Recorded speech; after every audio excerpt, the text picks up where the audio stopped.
ఆ పాట గురించి మాట్లాడాల్సిన అవసరం నాకు కూడా వచ్చింది ఆయనతోటి. సో అలా మా మొట్టమొదటి పరిచయం జరిగింది. ఆ తర్వాత నువ్వే కావాలికి నేను ఆయన మద్రాసు ఆంధ్ర క్లబ్లో పక్క రూమ్లో మేము పక్కన డైలాగ్ వేసేవాడిని.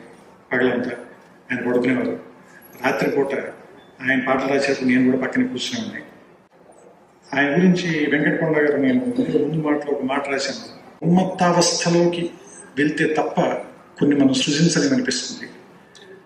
ఆయన దాదాపుగా కొన్ని దశాబ్దాల పాటు అలాంటి అవస్థలు గడిపేయడం అని నాకు అనిపిస్తుంది.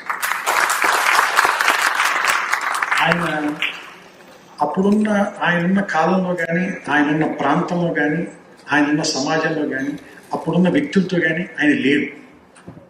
దానికంటే చాలా ముందున్నాడు. అందుకే ఇప్పుడు కూడా మనం మాట్లాడుతున్నాం. ఇంకా తర్వాత చాలా రోజుల తర్వాత కూడా మాట్లాడుకుంటాం. అదొక రకమైనటువంటి ఉన్మత్త అవస్థ కానీ నేను ఫీల్ అవుతాను. ఎందుకంటే అప్పుడున్న వాళ్ళందరికీ ఆయన చేష్టలన్నీ కూడా